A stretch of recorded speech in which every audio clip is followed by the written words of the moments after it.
What do we want to talk about today? Well, today a little sad for me, and I just wanted to pay a little tribute and homage to the 3 police officers, 2 in New York and 1 in Tampa.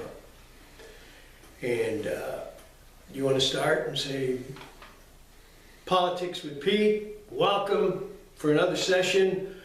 A little sad today because hard to get real enthusiastic when 4 days before Christmas, we have 2 families that are going to bury officers.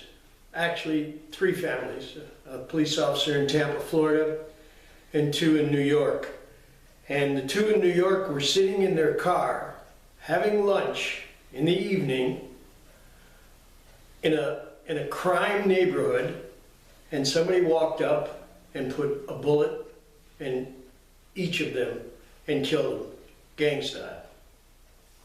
And it was just a couple days ago that there was the protest marching down the main streets of New York. And what were they saying? What do we want? Dead cops. When do we want them? We want them now. And this was going on. And yet, after the police officers were killed, one 32 years old, one 40 years old, both of them with children. One of them had a son in college. And these police officers raised their right hand and take an oath to protect us.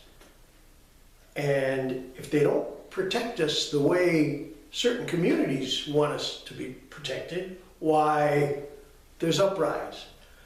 The African American that killed them slayed them while they were sitting peacefully in their car, wrote on Twitter or Instagram, 2 pigs for every one of ours. This is in memory of Michael Brown and Eric Garner. Is this what this is all about? What is that going to solve? Killing 2 police officers. This is 4 days before Christmas. And what is Mayor Deblasio, who they nicknamed Big Bird, what does he do?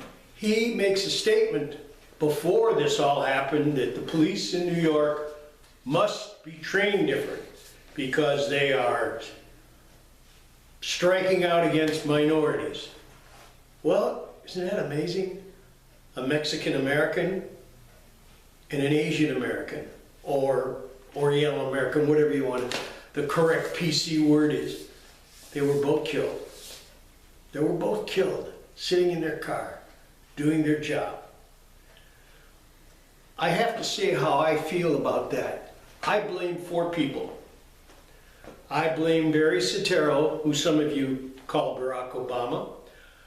I blame Eric Holder, who refuses to prosecute anybody unless it's somebody that's doing something against his African American race. I blame Al Sharpton, who is the biggest race baiter we have in this country. And I blame Big Bird Deblasio. Yesterday, after the 2 police officers were slain, he had a press conference. And you know the first thing he wanted? He wanted to be protected during the press conference by New York police. Well, he got a little turn of events. As he walked in, the police officers lined up on both sides of him. They turned their back on him. When he was done with the press conference, on his way out, they turned their back on him. I salute them for doing that. I can't understand why we put a police officer, man or woman in uniform, and say, go out there and protect us. 90% of crimes in New York are committed by African American. We've got to stop this. We've got to start at the family level of the minorities or the African American. We have to start in the family unit to stop all the crime and all the outrage that's going on. Folks, right now, it appears that it's blacks against police officers. You think it might escalate from there? Blacks against postmen and postwomen? Blacks against fire department. Maybe someday blacks against Italian Americans like I am. Or blacks against my wife as she goes to the store. We have to stop this, folks. We have to push back, and we have to solve our problem. I don't know what the ultimate answer is. I know one thing for sure. We have to start with our president, our attorney general. I almost choke on that word.